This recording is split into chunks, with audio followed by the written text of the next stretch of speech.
4 बार के विधायक पिता समाजवादी पार्टी से और भाजपा से उन्हीं के बेटे उनके खिलाफ फूलपुर विधानसभा क्षेत्र से चुनाव लड़ेंगे।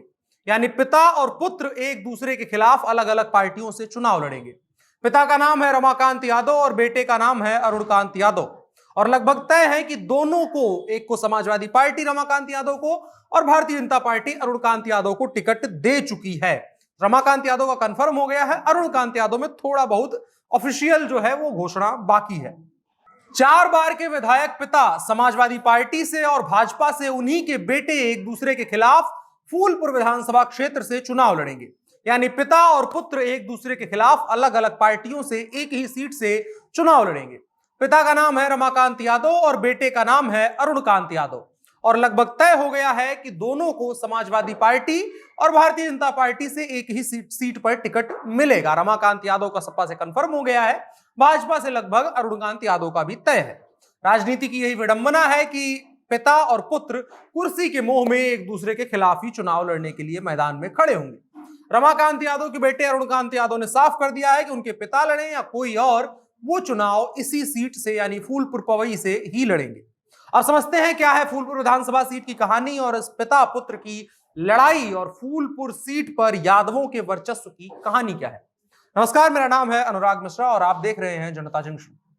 समाजवादी पार्टी ने आजमगढ़ में बड़ा दांव खेल दिया है। पार्टी ने 4 बार के सांसद, 4 बार के विधायक रहे रमाकांत यादव को फूलपुर पवई सीट से उम्मीदवार बनाया है। खास बात यह है कि रमाकांत यादव के पुत्र अरुणकांत यादव यहां से बीजेपी के विधायक हैं और उनका फिर से इस सीट से लगभग चुनाव लड़ना तय माना जा रहा है। ऐसे में इस बार यहां का चुनाव दिलचस्प होता दिख रहा है। कारण है कि पिता पुत्र के बीच में सीधी लड़ाई देखने को मिल सकती है। दरअसल बाहुबली रमाकांत यादव की गिनती पूर्वांचल के कद्दावर यादव नेताओं में होती है। वो फूलपुर विधानसभा क्षेत्र से 4 बार विधायक और आजमगढ़ संसदीय क्षेत्र से 4 बार सांसद रह चुके हैं, यानी 8 बार वो निर्वाचित हुए हैं। वर्ष 2019 में जब उनको भाजपा से टिकट नहीं मिला तो रमाकांत यादव ने कांग्रेस का दामन थामा, भदोही से लोकसभा चुनाव लड़े थे, लेकिन उन्हें मात्र 26,000 वोट मिले थे।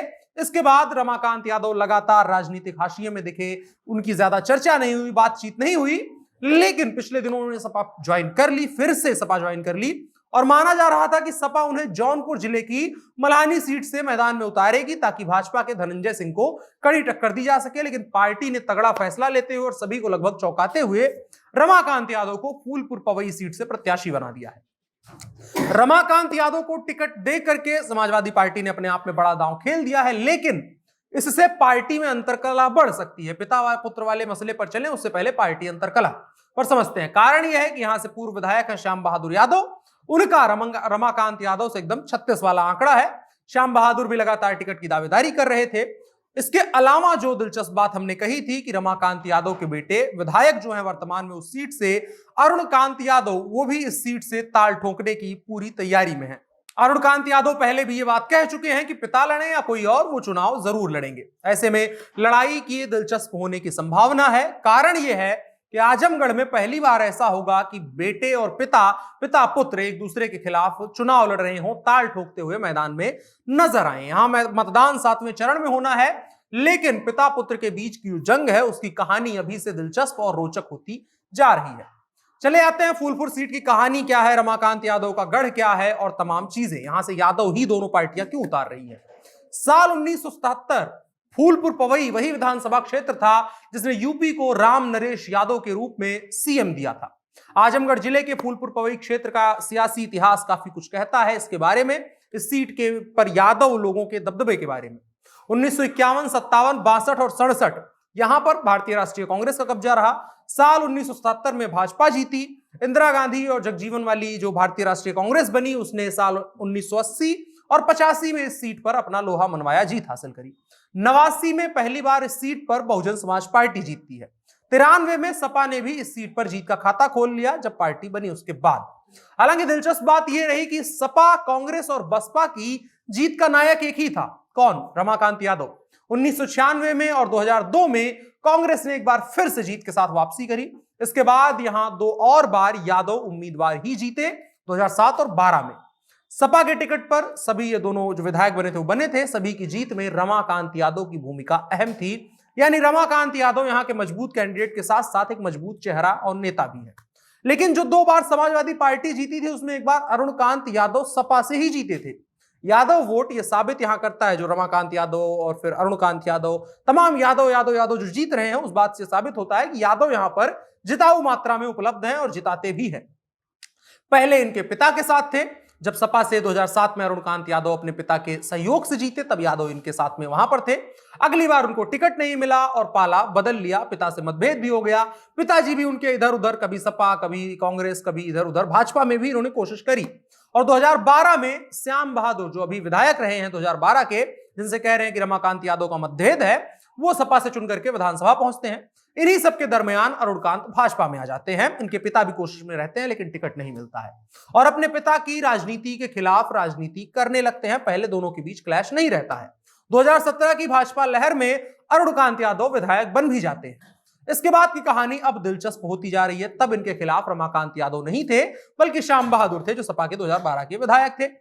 अब मामला यह हुआ है कि समाजवादी पार्टी रमाकांत यादव को इस सीट से एक बार फिर से चुनाव में उतारने की तैयारी है। भाजपा की तरफ से अरुणकांत कंफर्म है, इधर से रमाकांत यादव कंफर्म हो गए हैं। जातीय समीकरण की बात करें, जिसकी वजह से सभी लोग यादव बिरादरी पर खेलते हैं, तो फूलपुर पवई में अनुसूचित जाति 53,000 है, यादव 75,000 है, मौर्य 6,000 है, ठाकुर 9,000 है, मल्लाह 26,000 है, मुसलमान 41,000 है जो ये की वोटर है। राजभर 2,000 वोट है, 2,000 है, भूमिहार 1,000 है, ब्राह्मण 12,000 है, वैश्य 6,000 है, चौहान 8,000 के आसपास है। यानी फूलपुर पवई से अरुणकांत का दावा मजबूत है। लेकिन समाजवादी पार्टी अगर ये YMY समीकरण को एक बार फिर से साधती है और मुसलमान यादव वोटरों को एक करती है तो फिर भाजपा के लिए मुश्किल खड़ी कर सकती है। अरुणकांत यादव यहाँ के वर्तमान विधायक हैं तो उनसे सवाल भी किए जाएंगे, सवाल के जवाब उनके पास हैं। अरुणकांत यादव लगातार भुखली में मिनी स्टेडियम, यहाँ बिजली के तार बदलवाने, सड़क शिक्षा समेत तमाम मदों में काम करने का दावा करते हैं।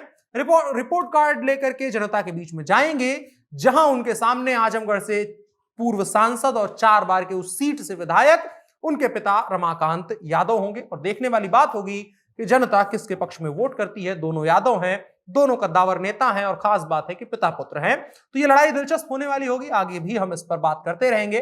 फिलहाल के लिए इतना ही। आपकी क्या राय है कमेंट बॉक्स में बताएं और साथ ही साथ इस वीडियो को साझा भी करें। हम उत्तर प्रदेश चुनावों की ऐसी ही दिलचस्प खबरों के साथ आपसे रोज रूबरू होते रहेंगे। मेरा नाम अनुराग मिश्रा है, आप जनता जंक्शन देख रहे हैं। कैमरे पर मेरे साथ ओम प्रकाश हैं। शुक्रिया।